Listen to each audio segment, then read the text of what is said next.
Hello friends, आज हम पढ़ेंगे सीटेट की साइंस की पेपर 2 की जो यहाँ पे प्रिपरेशन चल रही है। डे 3 है और यहाँ पे कोशिका यानी कि cell structure and functional unit of life. तो यहाँ पे कोशिका की बात करेंगे। हिंदी इंग्लिश बाइलिंगुअल क्लास है और काफ़ी इंपॉर्टेंट क्लास है। सबसे बड़ा चैप्टर कोशिका ही है और उसके काफ़ी जो चुनिंदा क्वेश्चन है जो आपके एग्जाम्स में डायरेक्टली पूछे जाते हैं वो यहाँ पर मैं लेके आ गया हूँ और ये चीज़ मैं आपको समझाऊँगा। ठीक है, तो चलिए यहाँ पर स्टार्ट करते हैं। देखिए, थोड़ी सी अगर बात कर लें कि कोशिका आखिर में होती क्या है। देखिए, जो सेल होती है, कोशिका होती है, इसी से सारी चीज़ें बनी होती है।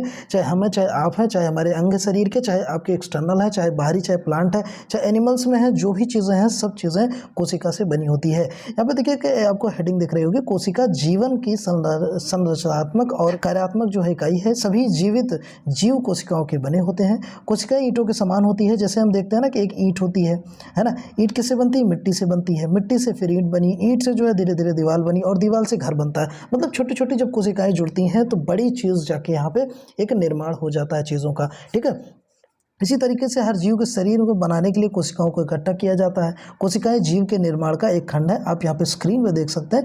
यहाँ पे कोशिकाओं में कई चीज़ें, जैसे जो कोशिका होती है उसके बाहर आपको सेल वॉल पाया जाता है, सेल मेम्ब्रेन पाया जाता है, न्यूक्लियस पाया जाता है, साइटोप्लाज्म, वैक्यूल्स, ये सारी चीज़ें हिंदी में भी उपलब्ध हैं। तो चलिए आगे चलते हैं और आप सबको जो है यहाँ पे आपको अच्छे से चीज़ों को बताते हैं। देखिए, साइंस में सेल को क्या कहते हैं, एक चीज़ आपसे पूछ लें, साइंस में सेल को कहा क्या जाता है। तो एक्चुअल में साइंस में ये क्वेश्चन से डायरेक्ट आते हैं और उस क्वेश्चन से ही मैं आपको बता रहा हूँ। साइटोप्लाज्म कहा जाता है, ये चीज़ आप याद कर लीजिए। इंग्लिश में और हिंदी में जो कुछ शब्द ऐसे होते हैं कि जो सेम होते हैं, चाहे आप हिंदी में कहिए चाहे इंग्लिश में कहिए, कुछ जो शब्द होते हैं सेम होते हैं। तो साइंस में सेल को क्या कहते हैं? साइटोप्लाज्म कहते हैं। दूसरा क्वेश्चन है, सेल्स की खोज या जनक किसने किया था? मीन सेल की जो खोज ही, तो सबसे पहले यहाँ पे रॉबर्ट हुक ने किया था। जैसे कि अगर आप पढ़े हो क्लास 9th में, आप ये चीज़ जानते होंगे। रॉबर्ट हुक की फोटो है यहाँ पे। देखिए, मरी हुई सेल की यहाँ पे किया था। देखिए, कॉर्क, एक कॉर्क पीस लिया था इन्होंने। पेड़ था, पेड़ की जो डेड सेल्स थी, कॉर्क था, उसकी एक छलनी जो कहते हैं, वहाँ से एक उन्होंने पीस लिया था। उस पीस को जो है यहाँ पे प्रिमिटिव माइक्रोस्कोप था, आप देख सकते हैं, प्रिमिटिव माइक्रोस्कोप में इन्होंने उसके एक्सपेरिमेंट किया।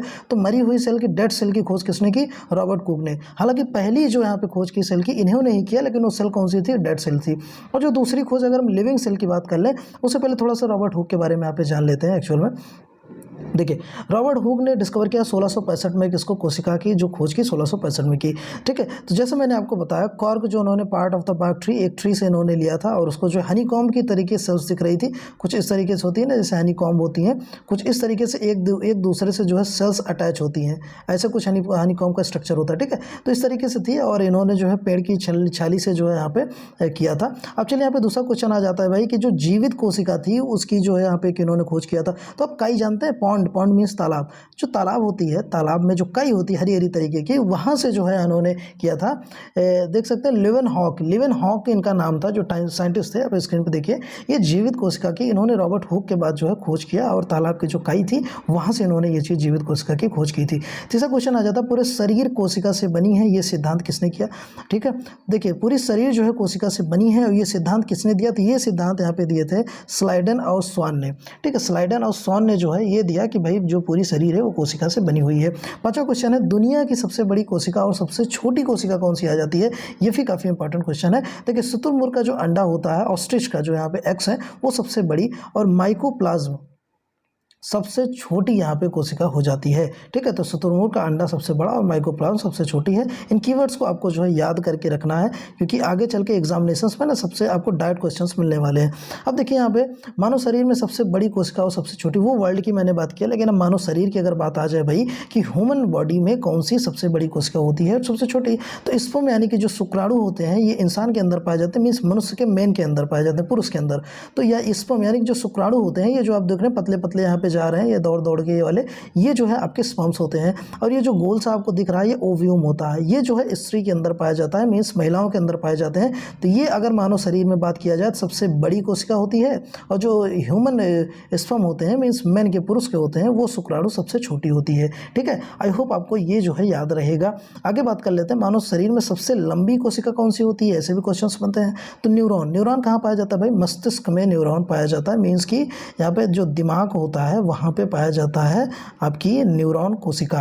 ठीक है, देखिए, इसमें एक चीज़ आपको नोट करने वाली बात ये है, यहाँ भी क्वेश्चंस भी पूछने को मिल जाता है कि जो न्यूरॉन होता है क्या ये विभाजन होता है? तो इसमें जो कोशिका है इसका विभाजन नहीं होता है, और जब डैमेज होती है, सर अगर फटता है या चोट लगती है तो रिकवर नहीं हो पाता है। जैसे नर्व सेल्स हैं यहाँ पे, है ना, रिकवर नहीं हो पाते हैं, तो इस वजह से चीज़ें आपको जैसे ठीक नहीं हो पाता, इंसान आप देखे होंगे कोमा वगैरह में चले जाते हैं, तो ये रिपेयर का काम नहीं कर पाती नर्व सेल्स। आप देख सकते हैं स्क्रीन पे ये कुछ इस तरीके के स्ट्रक्चर होते हैं नर्व सेल्स में, ये नर्व सेल्स के कुछ यहाँ पे पार्ट हो जा रहे हैं, ठीक है। आगे चले यहाँ पे बात कर लेते हैं, मानव शरीर में सबसे तेजी से विभाजन होने वाली कोशिका कौन सी है। आप देखिए ये भी काफ़ी इंपॉर्टेंट क्वेश्चन है। सबसे तेजी से, देखिए लीवर सबसे तेजी से रिकवर होता है, मीन्स जो लीवर होता है शरीर के पार्ट के अंदर, वहाँ पे आपको देखने को मिल जाएगा कि जो विभाजन है सेल्स का सबसे तेजी से होता है। और अगर कोशिका झिल्ली यानी कि मेम्ब्रेन की अगर हम बात करें, या प्लाज्मा झिल्ली भी से कहते हैं, कि कहाँ पाए जाते हैं भाई, प्लांट्स और एनिमल्स दोनों में पाए जाते हैं। तो जो मेम्ब्रेन है, जो झिल्लियाँ हैं, वो कहाँ पाई जाती हैं, सेल मेम्ब्रेन एक तरीके से कहें, वो प्लांट्स और एनिमल्स दोनों में पाई जाती हैं। तो इस कीवर्ड को आपको याद रखना है। देखिए मेम्ब्रेन जो होता है ना, प्रोटीन का बना होता है। तो अब यहाँ पे आप देख सकते हैं ये जो सेल मेम्ब्रेन है, कुछ इस तरीके के यहाँ पे स्ट्रक्चर होते हैं, उसमें कई तरीके के पार्ट्स हैं, प्रोटीन्स वगैरह इसमें पाए जाते हैं। इसमें कुछ स्ट्रक्चर्स है ना, यहाँ पे अल्फा हेलिक्स स्ट्रक्चर्स आपको देखने को मिल जाते हैं, ठीक है। कार्बोहाइड्रेट्स यहाँ पे होते हैं, प्रोटीन्स होते हैं, और यहाँ पे ग्लाइकोप्रोटीन्स होते हैं। तो ये सारी चीज़ें जो है आपको सेल मेम्ब्रेन में देखने को मिल जाती है। अब देखिए सेल वॉल किस में पाया जाता है, ये भी क्वेश्चन आ जाता है। अभी हमने क्या पढ़ा भाई, अभी हमने पढ़ा कि जो है यहाँ पे सेल मेम्ब्रेन कहाँ पाया जाता है, प्लांट्स और एनिमल्स दोनों में। लेकिन यहाँ पे सेल वॉल पूछ रहा है, तो सेल वॉल मीन्स के एक तरीके से दीवार बात करें तो जो साइड की दीवार होती है ना, ये जो है प्रोटेक्शन का काम करती है एक्चुअल में। तो ये जो है सेल वॉल के समय यहाँ पे देख सकते हैं ना, ये सेल वॉल है, सेकेंडरी वॉल है, इसमें कई तरीके की वॉल्स पाई जाती हैं, मतलब कई तरीके की लेयर्स होती हैं। देखिए जो कोशिका भित्ति सिर्फ पेड़ और पौधों में पाया जाता है। सेल वॉल की अगर हम बात करें, पेड़ और पौधों में पाया जाता है, एनिमल्स में नहीं पाया जाता। या झिल्ली मेम्ब्रेन के बाहर पाई जाती है, जैसे मैंने बताया आउटर लेयर्स होती हैं। सेल वॉल जो होती हैं सेलुलोज की बनी होती हैं, सुरक्षा और आकार प्रदान करती हैं। आपको ये चीज़ ध्यान में आ गया होगा कि भाई सेल वॉल का एक्चुअल में काम क्या है। देखो माइक्रोकॉन्ड्रिया की बात करें तो खोज किसने किया था, तो माइक्रोकॉन्ड्रिया की जो खोज है वो ऑल्टमैन ने की थी, ठीक है। माइटोकॉन्ड्रिया होगा, माइटोकॉन्ड्रिया, ठीक है। माइटोकॉन्ड्रिया की खोज किसने की थी, ऑल्टमैन ने की थी। यहाँ पर देखिए प्लांट सेल की अगर बात करें तो प्लांट सेल के आप डायग्राम देख सकते हैं, इसमें सारी चीज़ें मिलेंगी। ये आउटर रिकवरी जो है आप देख सकते हैं, ये सेल वॉल है, इसमें प्राइमरी सेकेंडरी कई तरीके की वॉल्स होती हैं, प्रोटेक्शन का काम करता है। माइटोकॉन्ड्रिया इसके अंदर पाई जाती है, लार्ज वैक्यूल्स पाई जाते हैं, साइटोप्लाज्मा, और सारी चीज़ें सेल मेम्ब्रेन भी इसके अंदर होती हैं। मतलब सब कुछ आउटर में आपको सेल वॉल देखने को मिलती है, और बीच में सबसे जो है न्यूक्लियस देखने को मिलती है, जो सब चीज़ों को कंट्रोल करती है, ठीक है। इससे भी क्वेश्चन बनते हैं आगे, अभी न्यूक्लियस के भी क्वेश्चन आएंगे। देखिए ऑक्सीजन माइटोकॉन्ड्रिया सेल में कौन सा चेन रिएक्शन करता है। देखिए माइटोकॉन्ड्रिया सेल में जो ऑक्सीजन है वो पहुंचाता है भाई, हीमोग्लोबिन जो है ऑक्सीजन वगैरह लेके पहुंचाता है। तो इसमें क्या है ना कि चेन रिएक्शन उसमें होती है, तो वो कौन, उस चेन रिएक्शन का नाम क्या है, चेन रिएक्शन का नाम से क्रेब्स साइकिल कहते हैं। इसमें डायरेक्ट क्वेश्चंस बनते हैं। कोशिका के अंदर क्रेब्स चक्र कहाँ चलता है। अब ये भी क्वेश्चन बन जाता है भाई कि कोशिका के अंदर कहाँ चलता है। तो देखिए जैसा अभी हमने बताया था, माइटोकॉन्ड्रिया कहाँ होती है भाई, सेल वॉल के अंदर होती है। तो माइटोकॉन्ड्रिया के अंदर जो क्रेब्स आपके चक्कर होते हैं ये बनते हैं, ठीक है। इसी चक्कर के दौरान एटीपी का निर्माण होता है, ठीक है, एटीपी का निर्माण हो जाता है। अब एटीपी का जो निर्माण होता है उसमें 33 एटीपी जब बनते हैं, 33 एटीपी जब बनते हैं तो इसका मतलब एक ग्लूकोज बनता है। जब 33 देखिए क्या है, माइटोकॉन्ड्रिया के अंदर जो आपकी ब्रेक साइकिल बनती चलती है, जब वो साइकिल जब चक्र जो है चलता है तो एटीपी का निर्माण होता है। जब 38 एटीपी इकट्ठा होते हैं उसका मतलब एक जो है ग्लूकोज आपका बन गया। ये पूरी साइकिल इसके अंदर होती है, देखिए। और यही ग्लूकोज ऊर्जा देता है, मतलब यही जो है यहाँ पे ऊर्जा देती है। साथ ही साथ अगर हम बात करें तो ऊर्जागिरी कहते हैं इसी को शक्तिगिरी कहते हैं। क्वेश्चंस क्या बनते हैं, ऊर्जागिरी किसे कहते हैं भाई, शक्तिगिरी कैसे कहते हैं, पावर हाउस ऑफ नाम इसका दिया जाता है ना माइटोकॉन्ड्रिया को यहाँ पे, तो पावर हाउस भी इसका नाम है माइटोकॉन्ड्रिया के। मतलब ये सारे क्वेश्चंस अलग अलग नाम से आते हैं, ठीक है। देखिए गोल्गी बॉडी की अगर हम बात करें तो गोल्गी बॉडी वही किसने खोज किया था, तो कैमिलो गोल्गी ने किया था, ठीक है। तो ये जो कैमिलो गोल्गी ने किया था, गोल्गी बॉडी का काम क्या है, ऊर्जा का ट्रांसपोर्ट करता है गोल्गी बॉडी, ठीक है। एक पार्ट से शरीर में दूसरे पार्ट में हमें एनर्जी प्रोवाइड करता है। जैसे मान लीजिए अभी मैं अपने मुंह से बोल रहा हूँ तो मेरे जो लेग्स हैं, मेरे जो हैंड्स हैं, मतलब सारी जो बॉडी के अदर पार्ट्स हैं वो कहीं ना कहीं थोड़ा सा स्थिर है। तो जैसे अगर मुंह से ज़्यादा बोल रहे हैं तो एनर्जी ज़्यादा लग रही मुंह से। ऐसे केस में क्या होता है कि जो ये गोल्गी बॉडी होती है, गोल्गी बॉडी क्या करती है, एनर्जी जो है पैर वाली एनर्जी है या हाथ वाली एनर्जी है, कहीं वाली जो एनर्जी है, जहाँ से ज़्यादा एनर्जी है उसको ले जाके जहाँ पे एनर्जी लग रही है वहाँ पर ट्रांसपोर्ट करती है, जिस वजह से शरीर हमारा जो पार्ट है वो अच्छे से हमेशा वर्क करता रहता है। ठीक है। चलिए दूसरा क्वेश्चन देख लेते हैं। क्वेश्चन नंबर 15 पे हम लोग आ गए। शरीर का 65% जल कहाँ पर स्टोर होता है। अब एक चीज़ यहाँ से क्लियर हो गया होगा भाई कि 65% शरीर में जल होते हैं। अब ऐसा नहीं कि 65% पानी ही आपको मिलेगा, ऐसा नहीं है। ये सारी चीज़ें शरीर के जो पार्ट्स होते हैं, जो सेल्स होते हैं, उसमें आपको देखने को मिलते हैं, भरे होते हैं। ठीक है, एक इस्तेमाल होते हैं, एक तरीके से कह सकते हैं। तो जो 65% है यहाँ पे ये वैक्यूल्स में आपके पाए जाते हैं जो पानी है। ठीक है, देखिए एनिमल सेल स्ट्रक्चर की तो थोड़ा सा इमेज आप देख लीजिए। यहाँ पे एनिमल सेल स्ट्रक्चर कैसे देखने में लगता है, देखिए इस तरीके से है। इसी में आपको माइटोकॉन्ड्रिया देखने को मिल जाएगा। इसमें एंडोप्लाज्मिक रेटिकुलम वगैरह भी देखने को मिलता है, लाइसोसोम्स है, सेल मेम्ब्रेन है, साइटोप्लाज्म है, न्यूक्लियस आपको बीच में देखने को मिल जाएगा। मतलब जो सारे पार्ट्स हैं यहीं पे देखने को मिल जाता है, सेल वॉल के अंदर होते हैं। ये एनिमल सेल स्ट्रक्चर थे। अब देखिए सेंट्रोजोम यानी कि तारक काय की खोज किसने की थी। सेंट्रोजोम को हिंदी में तारक काय कहते हैं ना। तो इसकी खोज किसने की थी, इसकी खोज बोबरी ने की थी। देखिए ये भी जो खोज वाली क्वेश्चन हैं ये डायरेक्ट पूछे जाते हैं, तो आपको ये चीज़ ध्यान में रखना है। ये वर्ड्स, ये जो PDF है ना आपको मिल जाएगा, टेलीग्राम ग्रुप में ज्वाइन हो जाइए, वहाँ से आपको मिल जाएगा। सारे PDF मैं रोज अपलोड कर देता हूँ वीडियो के बाद।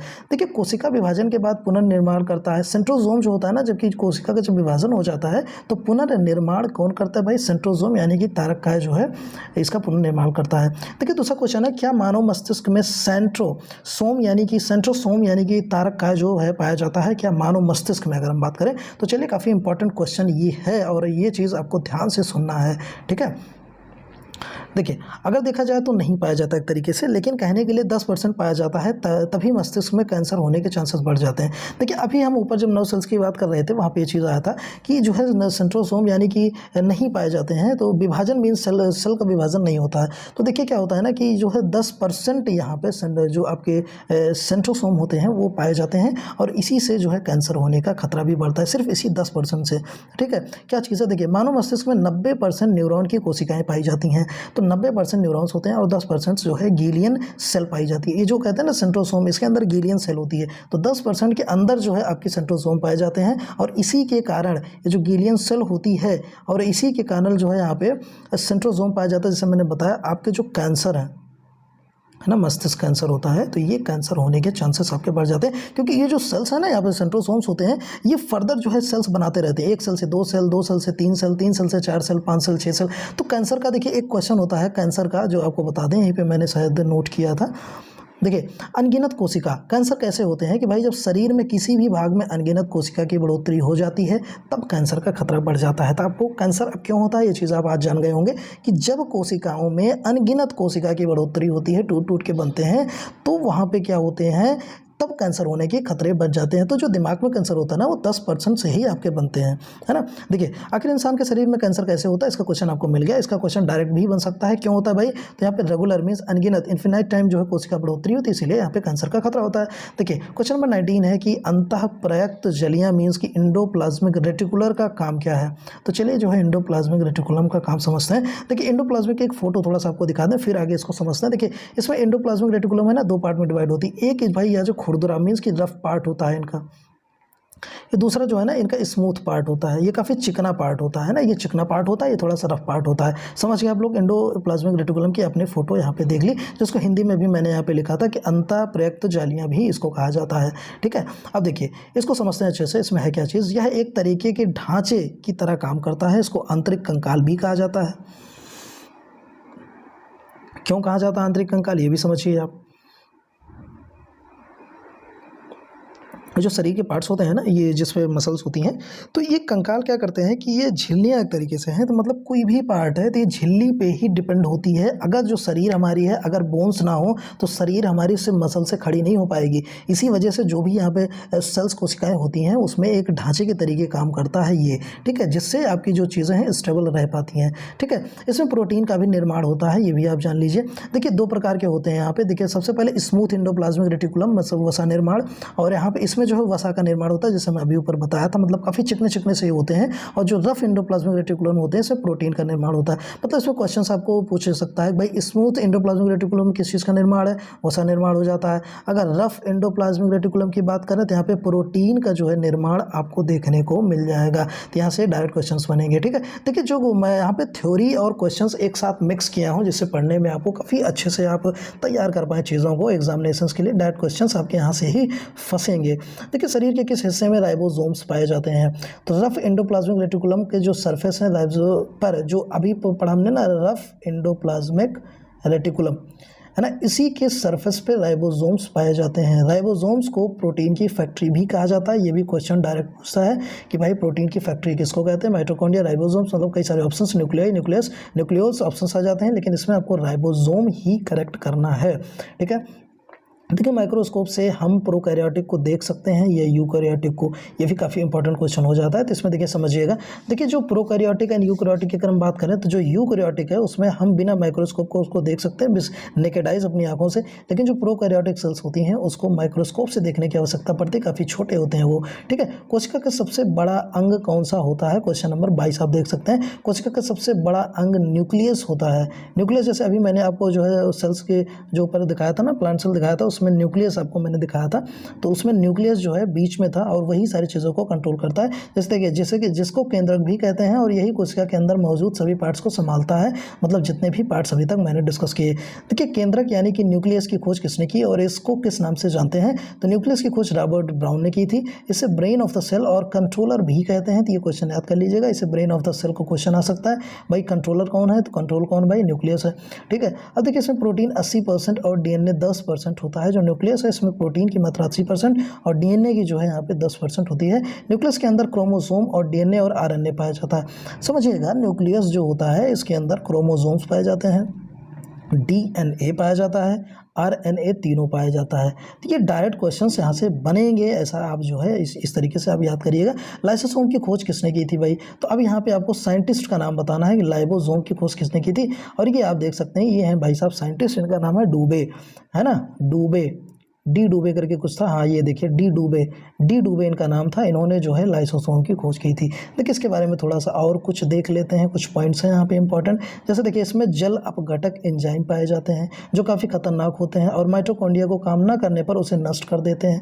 तो देखिए जल अपघटक एक काफ़ी अच्छी चीज़ है, थोड़ा सा आपको समझा दें। देखिए जल अपघटक जो है ना, जैसे कि आपकी माइटोकॉन्ड्रिया है या अदर कुछ एंजाइम्स है, आपके न्यूक्लियोल्स हैं, मतलब जो भी पार्ट्स में शरीर के पार्ट में काम कर रहे हैं, अगर काम नहीं करते हैं तो ये क्या करता है, अगर वो जैसे कमज़ोर हो गए या सड़ गए या काम करना बंद कर दिया तो उसको ये एकदम ख़त्म कर देता है, जिससे जो है शरीर के पार्ट्स में नई फिर उत्पत्ति हो पाए उन सेल्स की, जो भी सेल्स यहाँ पे इसने ख़त्म किया। क्योंकि अगर चीज़ें सड़ जाएंगी, ख़त्म हो जाएंगी, कमज़ोर पड़ जाएंगी तो आपका शरीर भी कमज़ोर पड़ जाएगा और बीमार पड़ जाएगा। इसलिए अपघटक जो एंजाइम्स होते हैं काफ़ी इंपॉर्टेंट होते हैं शरीर के लिए और पाचन में भी ये मदद करते हैं, तो ये भी आपको ध्यान में रखना है। तो इसको सुसाइड बैग कहते हैं, यानी कि आत्महत्या की थैली भी कहा जाता है। देखिए भाई ऐसा क्यों कहा जाता है, देखिए थोड़ा सा आपको एक्सप्लेनेशन बता दें।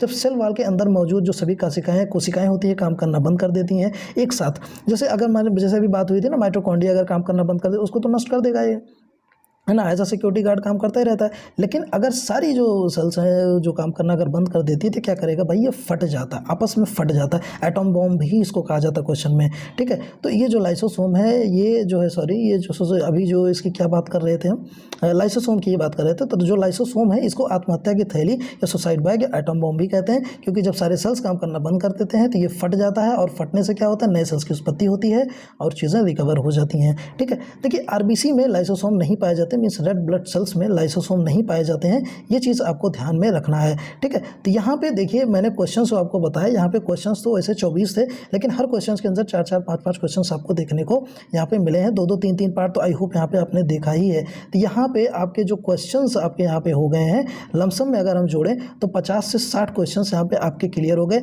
और यहाँ से जो सेल चैप्टर है ना, इससे आपको 2 से 3 क्वेश्चंस देखने को मिल जाते हैं, कभी कभी 4 क्वेश्चंस भी आ जाते हैं। तो आपके ये क्वेश्चन नहीं फंसेंगे। आप जाइए प्रीवियस ईयर उठाइए, मॉक टेस्ट उठाइए, आप सेल के क्वेश्चंस लगाइए। अगर फंसते हैं तो आप कमेंट करिएगा हमको, नहीं फंसेंगे इतना गारंटी देता हूँ, क्वेश्चंस आपके सेल से नहीं फंसने वाले हैं। अगर इस वीडियो को आपने ध्यान से देख लिया, देखिए कुछ पार्ट्स है ना यहाँ पे मैंने फिगर्स वगैरह दिखाए थे, इन पार्ट्स को भी आप ध्यान से एनालाइज करिएगा, जिसकी जो है यहाँ पे PDF जो है मैं लिंक है वहाँ पे डिस्क्रिप्शन में डाल दूंगा, अच्छे से इसको जाके पढ़िए। आपके सेल चैप्टर अब तैयार हो गया एक ही वीडियो में। ठीक है, ऐसे ही तैयारी के लिए और प्रिपरेशंस के लिए आप चैनल को अगर नए हैं सब्सक्राइब कर लीजिएगा, क्योंकि प्रिपरेशन चलिए 50 दिन का यहाँ पे सेटअप बना हुआ है। आपकी जुलाई में परीक्षाएं हैं, ठीक है, और मैथ्स की क्लासेस ऑलरेडी आपकी चली रही हैं। Thanks for watching, have a nice day.